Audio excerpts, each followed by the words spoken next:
What's going on, guys? Welcome back to the Fratsketball Podcast. I'm your host, Matt. This is my co-host, Kieran.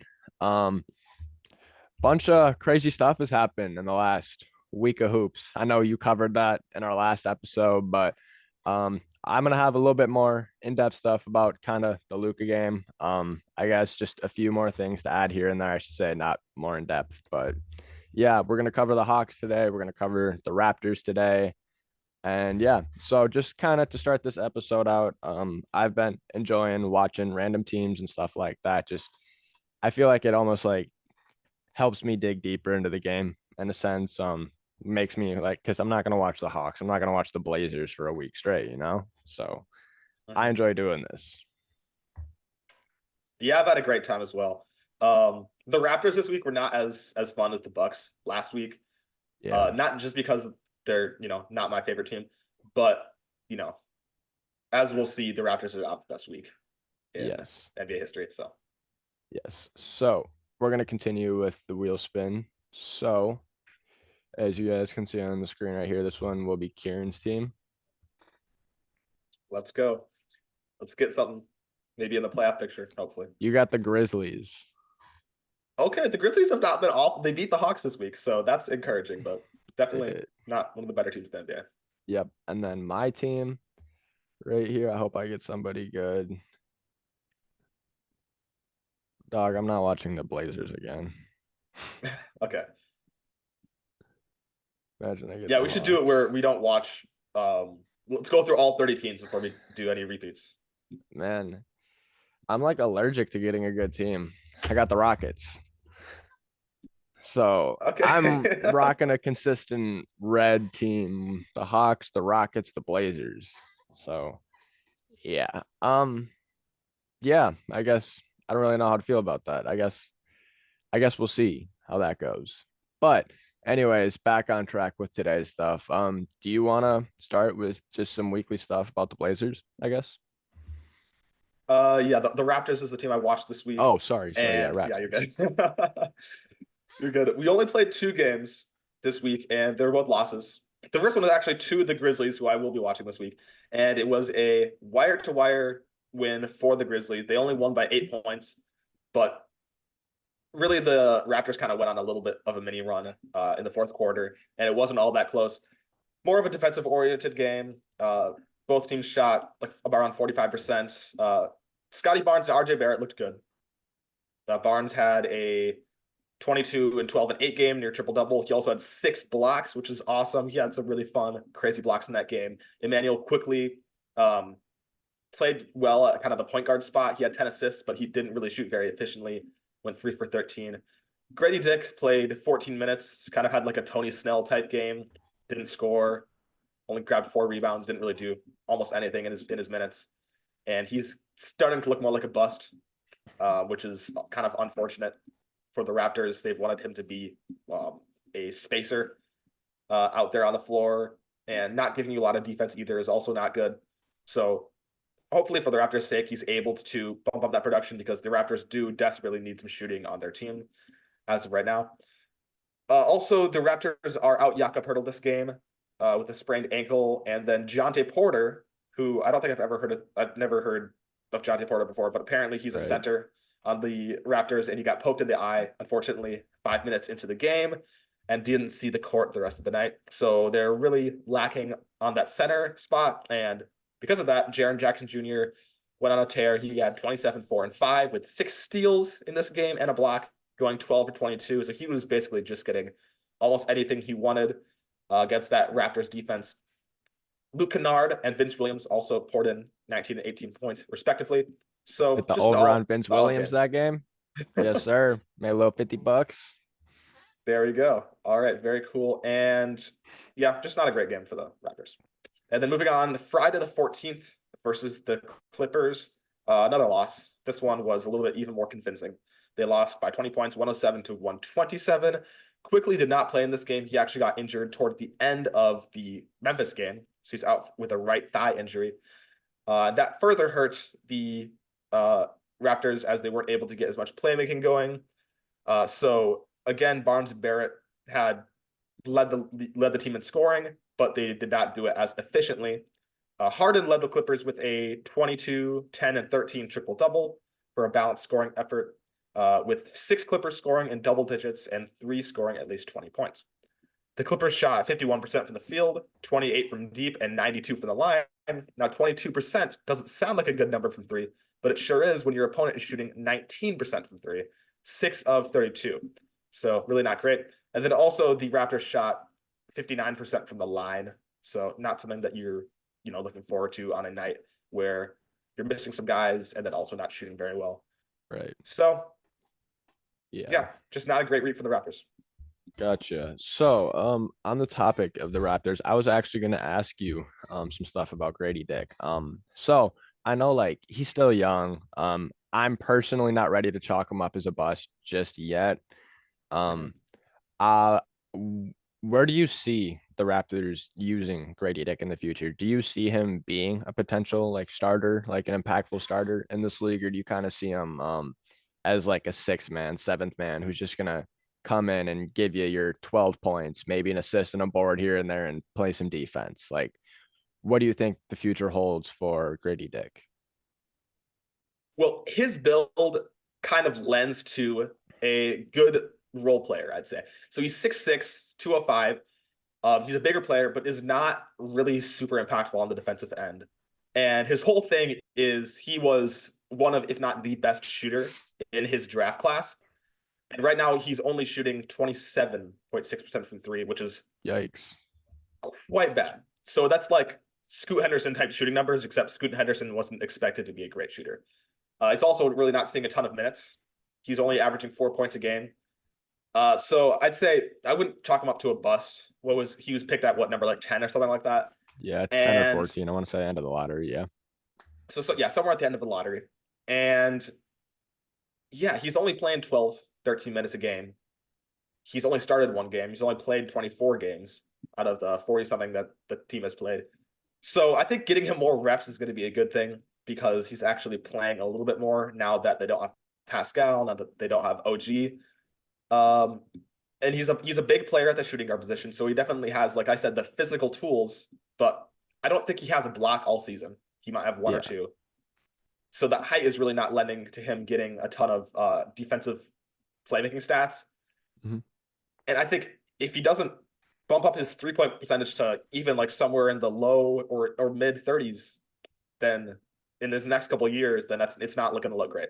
So the main thing for him, I know this is kind of basic, but he's just got to start shooting the ball better if he wants to even be a role player at all. Gotcha. Yeah, because I was kind of curious. Like I've liked watching the Raptors, but they didn't really necessarily like have a spot for Grady Dick prior to shipping pieces out in both of those trades. And I guess now it kind of opens a spot for him where you have to play him. So I know we have a small sample size, and I enjoyed watching Grady Dick at Kansas. So I hope that he figures stuff out, figures out the league. So that would it'd be great for the Raptors as well. Cause like you stated, they need shooting. All right, moving on. I had the Atlanta Hawks this week, and a couple things that I tried to ask myself prior to watching the games where could the Hawks improve before the deadline? What are this team's biggest strengths and weaknesses? Can Trae Young be a true number one option for a championship team?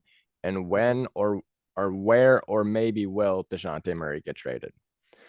So kind of to start things out, the Hawks right now are 12th in the league in offensive rating with a 117.6. Their defense is what kills them. They're ranked 27th in the league currently with a 120 defensive rating. So, as you know, you can't necessarily win games with a poor defense. That's just not a winning formula. So, what I noticed the big thing with the Hawks was this week, and I did a little digging deep just back earlier into the season, and like I didn't look a ton into the end of last season, but from what I've seen is they're a super aggressive defensive team. What they really need is a defensive minded forward or a center, someone kind of to just anchor the paint. So something that I found that was super interesting. I just got to find this in my notes real quick. The Hawks are a super aggressive defensive team that takes a ton of chances for deflections and steals. They actually ranked seventh in the league in that department. Therefore, when you don't get those steals or when you take a bunch of chances, that obviously is going to open driving lanes. That's going to leave a man open. So I don't necessarily think it's the Hawks individual players, that's like the issue in Atlanta. Maybe it's how the defense is schemed. Maybe this is kind of like a situation they had in Milwaukee. Like the like the head coach isn't necessarily the best at scheming a defense or bringing the best out of his defense, or like, what I'm trying to say here? Yeah. Because you have the players, you have DeJounte Murray, you have Jalen Johnson, who's showing you who can be a good defender, and Clint Capella, like he's been a fairly decent rim protector a majority of his career. So I don't necessarily know maybe why the Hawks bringing him out. Like just let him sit in the paint, let him do his thing. Maybe if you could like scheme up a zone, just something. But that was kind of my biggest takeaway for the Hawks is you just need somebody who's going to bunker down on defense, somebody who's going to set the tone, somebody who's going to get on your teammates' ass for not playing defense. So next up is, can Trey One be a true number one option for a championship team? I think he could. I truly think Trey Young could be a number one option for a championship team, but I'm not saying like a Steph Curry, Klay Thompson, where you have a clear A and a clear B. Maybe like I don't know, like a Vince Carter and Tracy McGrady, kind of like a 1A and 1B or something. Like, you know what I'm saying? Like something that I would really like to see is whether that be Atlanta bringing in a big or Trey Young getting shipped out. But I think Trey Young would pair very well with Victor Wembanyama. I think that Trey would speed up the process for Victor a ton, taking a lot of pressure off Victor. Because I know the thing with Victor is maybe he's not getting utilized correctly. He's not getting the ball enough, whatever. We were saying all that in the beginning of the season, when over these last couple of weeks, we're starting to see Victor take on a bigger role. The numbers are starting to pop. Now imagine if instead of Trey Jones and Devin Vassell, it was DeJounte Murray and Devin Vassell, or Trey Young and Devin Vassell. You know what I'm saying? And having like a true like your 1A, your 1B, and then your C option. I think that'd be good for Trey Young. I think that'd be good for Victor Wembanyama. So yes, I think Trey Young can be a number one option for a championship team. I just don't think it will be in Atlanta, unfortunately. And I think the team just has to be built around Trey Young correctly. Like they've tried in Atlanta, it's just not working. I think you got to blow it up, and I think you got to move on. So next up, this is where or maybe even will DeJounte Murray get traded? And I know that I mentioned something just kind of a moment ago with San Antonio. DeJounte Murray's been playing some super good basketball as of recent. He's been shooting the ball really well. He's been putting up 30 points a game, night in, night out. He can facilitate super well. He was known for his defense when he came into the league. So DeJounte Murray, I think has definitely been one of the most, I don't want to say over hated, but I think that there's definitely been some unneeded criticism to DeJounte Murray's game over this season specifically. I don't think DeJounte Murray is ever going to be a true number one option, but I think DeJounte Murray is a great number two option right now. So do you keep Trey Young or do you keep DeJounte Murray? I think that the Hawks really have some thinking to do, and maybe you ship one of them off, maybe you ship both of them off. And in the case you ship one of them off, what one is the right one, Because assuming you ship out a Trey Young, you're gonna get more in return. You're gonna get more draft capital, which I think is the way that the Hawks should go. You know what I'm saying? Mm-hmm. So yeah, I think that if DeJounte Murray does get traded, I have two destinations actually. One, San Antonio, just it's the obvious one. People have been talking about it for the last month. The reunion with Pop, all this, all that. Pop loves his defensive guards. That was kind of Murray's coming out in San Antonio too when he won his first All-Star back a couple years ago in San Antonio. And then the second option I have is it's kind of surprising, and I don't really know now considering the Bucks head coaching change, but I had a possible destination is maybe the Milwaukee Bucks just because I was just unsure, kind of like with the defense and stuff in Milwaukee. Just because I knew like Milwaukee had the right pieces, and I did a lot more deep diving into the Bucks over this last week post Adrian Griffin firing, and I guess kind of now I'm understanding that might not have been the best fit. So yeah, that's what I have to say about DeJounte Murray. So moving on to the slate of games this week, the Hawks took 3 L's this week against the Kings, Warriors, and Mavericks.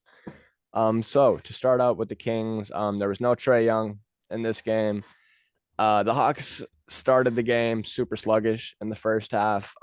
They started the second quarter 0 for 7, just looked slow, looked sluggish. They ended the first half shooting only 24% from the field and 15% from three. Harrison Barnes had an amazing game, and at the time was the best game in a Sacramento uniform, damn near, I'd say. We had vintage Harrison Barnes, 19 points at half. He was 7 for 12 from the field. And an interesting stat from that game, in the first half, Harrison Barnes had 19. The next highest scorer on the Kings roster was 5 points. Nobody had over 5 in the first half other than Harrison Barnes. And the Kings torched the Hawks by like 20 in the first half. It was ridiculous. But come around second half, the shooting came alive. They cut the lead to 8 at one point. Atlanta did. But in the end, Sacramento just got the better end of them. The lead was too much. But second half, DeJounte Murray almost played flawless, I would have to say. He ended up finishing the game with 35, 10 boards, and 6 assists. So, again, DeJounte Murray playing some great basketball right now. Jalen Johnson, he had a really, really rough game. He only had 11 points and shot 4 for 18 from the field, which is not ideal. And I know Atlanta fans are not going to like to see that, but I don't think that's anything to worry. It's just players have a bad night. Next up, Hawks versus Warriors. Again, this was a game with no Trae Young. Hawks shot the ball pretty poorly as a team. At the end of the game, they finished with a 41% field goal percentage from the field, and then they also shot 32% from three. Jonathan Kuminga, he kind of torched the Hawks this game. He shot the ball. He went 11 for 11. Let me pull up this exact stat right here. He went 11 for 11, 25 points, 9 boards, 2 assists, 2 steals, 2 blocks, and was plus 18 in the plus minus, and he missed 2 free throws. Little fact for you right now, Jonathan Kuminga is only the second player in Warriors history to shoot 100% in the game with a minimum of 10 shots, and Chris Mullin did it before Jonathan Kuminga.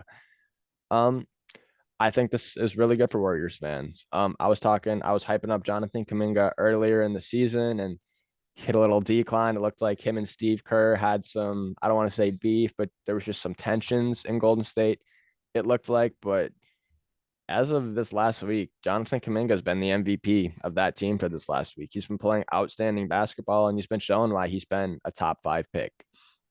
But back on topic of the Hawks, Jalen Johnson and DeJounte Murray, they both led in scoring. They facilitated and rebounded the ball both super well. They both had over 5 boards and 5 assists. I'm super high on Jalen Johnson. I watched him in high school. He's from our home state. So I was watching the game where he had like some poster and some fast break. He threw it down on Michael Foster. I don't know if you watched any high school hoops or anything like that, but Jalen Johnson was like the 2nd ranked prospect in the nation at the time, and Michael Foster was like the 5th ranked in the nation, and it was a crazy game. But anyways, back to it. Hawks versus Mavericks. So with this, it's so hard to focus on the high points for the Hawks just because Luka put up the 2nd best game score performance in NBA history. scored 73 points. What was it? 10 boards and 7 assists. And he shot 76% from the field or something along those lines. I'll pull it up real quick here. And yeah, he shot 75% from the field, 25 for 33 and 8 for 13 from 3. Only committed 1 foul and only turned the ball over 4 times in 45 minutes. Wow. That's this was definitely a crazy game to watch. Luka just looked unstoppable this whole game. I think his point totals, he had 2 20-point quarters, 2 16-point quarters. I mean, there's not much you can do against Luka, even on a night where he goes for 40 and gives you a triple double. This just happened to be Luka's night. And the Hawks actually played really, really, really well as a team. That's something that's obviously gonna get swept under the rug when you have a game that Luka played as well as he did. But the Hawks shot the ball 50% from the field, 44% from 3. Jalen Johnson had a great game. He had 25 points, 3 boards, 3 assists, and he only missed 2 shots the whole game. Trae Young ended up being back this game, and he gave you your normal Trae Young stat line, 30. He had 11 assists. Trae Young shot the ball 50%. DeJounte Murray shot the ball 50%. Bojan Bogdanovic, I should say. He had 24 points. Didn't shoot the ball all too well, 9 for 22. So, but yeah, I don't really have anything else to say because, Luka just kind of ended up scoring 73, Hawks played great, but all in all, you got to tip your cap to the man because it's all you can do at that point. And that's just an impressive one-man show. And looking at that score, it's like 148, 143 victory. So obviously both teams had an offensive masterpiece that night, but it's just the one team came out on top. What did you see for the Hawks defensively in that game though? It it was tough. Anything they threw at Luka, he just figured out a way to get through, whether that was making an incredible shot or just making the right read. Like towards the end of the game in the fourth quarter, I think I saw Luka take like 3 shots in the final 6 minutes of the game, something like that. And like they all ended up being layups or like within 15 feet of the hoop. Like there was 1 3, I think there might have been 1, but yeah. They tried to play him. They doubled him. Like they were doubling him before he crossed half court at times. And obviously when you do that, it's a 3-on-4. You're going to leave people open, and players missed shots, and the Hawks made it close. It was like a 3-point game at one point, but shots started to drop. So it was just so unfortunate for the Hawks. It was that night, not much you can do, but I liked what I saw from Atlanta, but at the end of the day, it is what it is. And for Luka to do it against the team that traded him is also pretty fun. Diabolical, man. So a very, very Luka thing to do, and a thriller of a game for sure. A couple things you said that just like kind of lit a light in my head would be saying Trae Young could be a number 1 option for a championship team. Yes. And I think I would agree with you that could be a possibility. But you'd have to have a guy basically of similar skill, but at like the center position, not the power forward position. I think a guy like Giannis, I think a guy like you said, Victor Wembanyama or Anthony Davis is like basically the perfect partner for him at the basically at the lob position. He's able to throw like either the best or second best, maybe to Luka, lob thrower in the NBA. And if we see what he's able to do with a guy like Jalen Johnson, a guy like Clint Capella, imagine how much more he's going to be able to do with a guy that, can consistently throw down lobs and is one of the best lob finishers in the league. So he loves that pick and roll.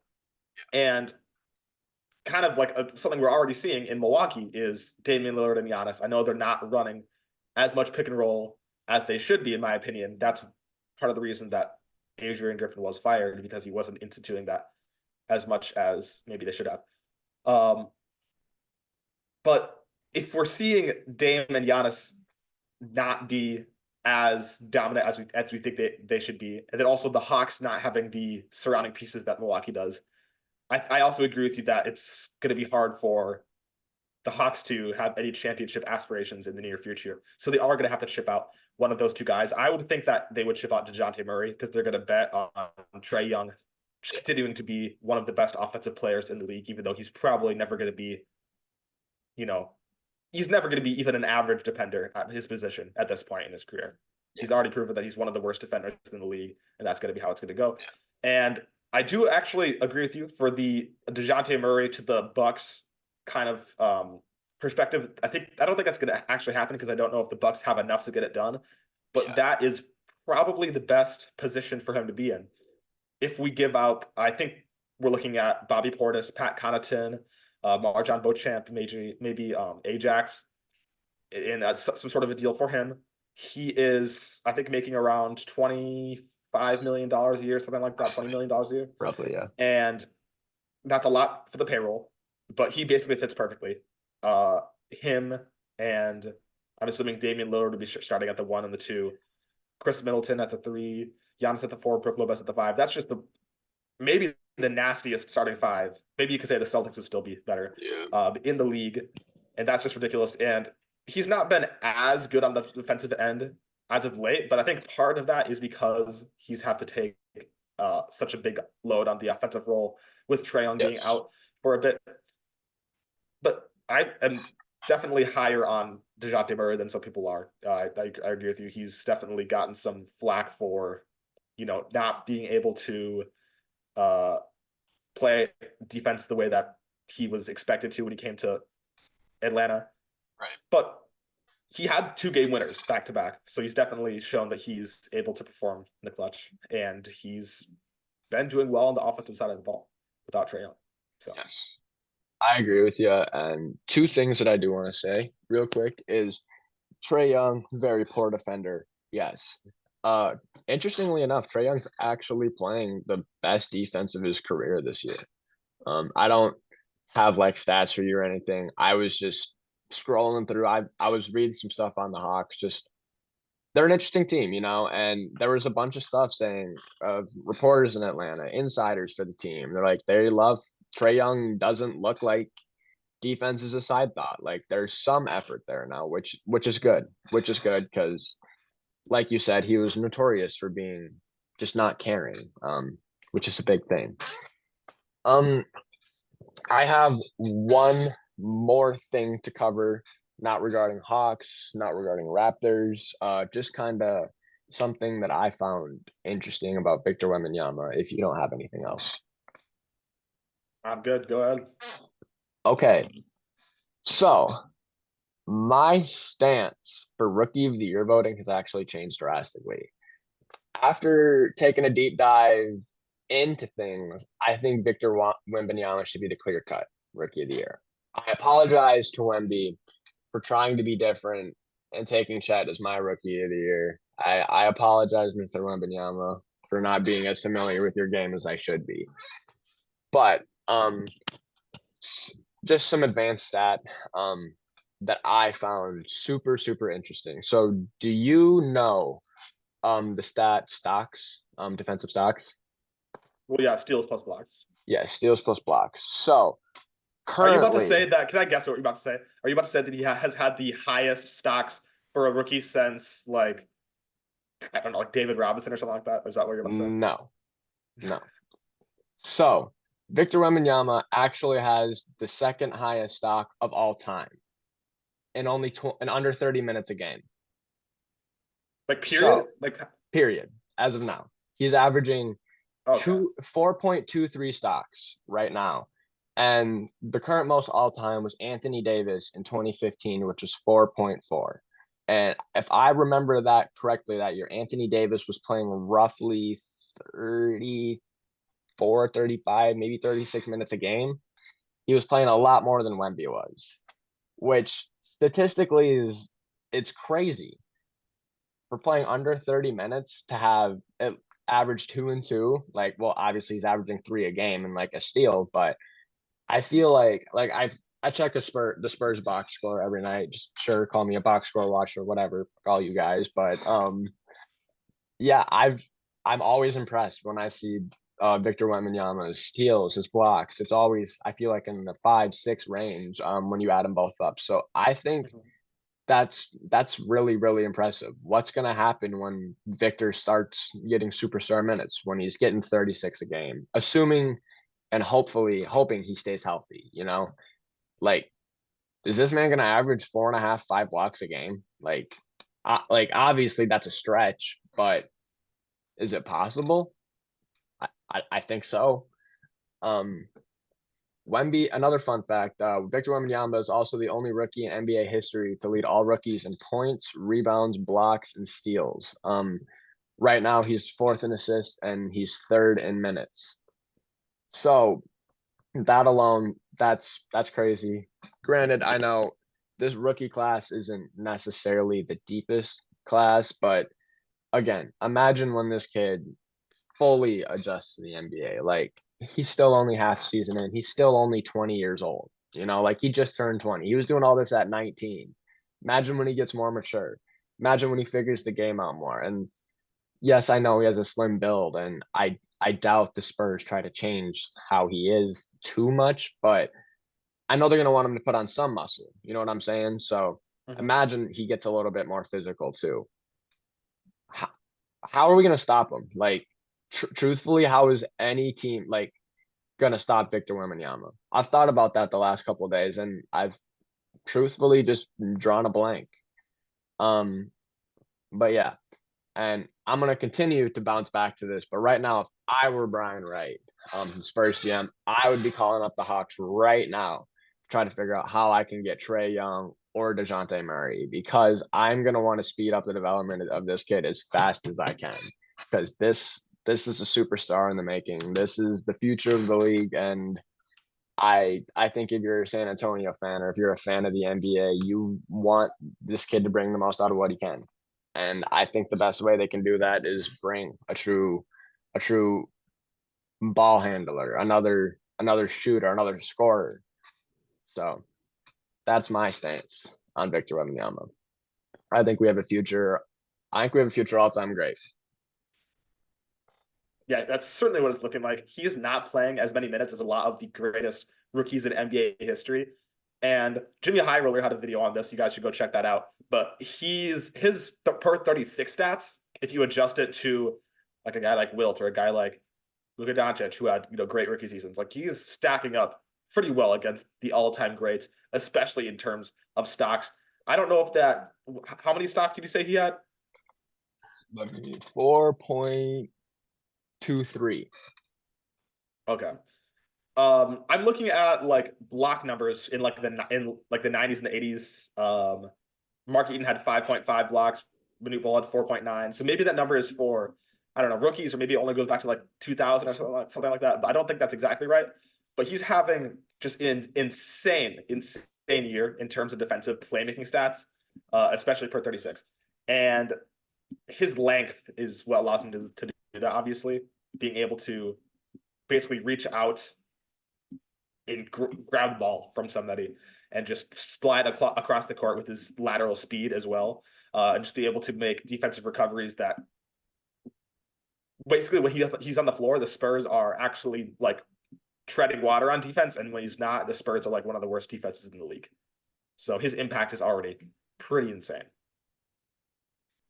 Yes, yes. Sorry, I'm trying to look Yeah, up sorry to some. burst your bubble with that, but it just didn't seem right to me because I knew that Mark Eaton averaged like 5.5 blocks again. And also, to be fair, Wilt Chamberlain and Bill Russell probably averaged like 9 or 10 blocks a game in some seasons before they started tracking it. Yeah, I think that's just what it is. It's since they started tracking stocks, that's what I would assume the stat was. So, because Okay. I don't, yeah, but I don't know. I looked into it a little bit more. There were other outlets, other people talking about it too. So I'm gonna go with it, and I'm just gonna assume that since the stat was implemented in the game or the advanced stat, whatever you want to say. But yeah, that's kind of all that I got today. I think that's all you said that you had. So yeah, I think that kind of concludes today's episode. All right. See you guys later. See you guys in the next one. Peace out.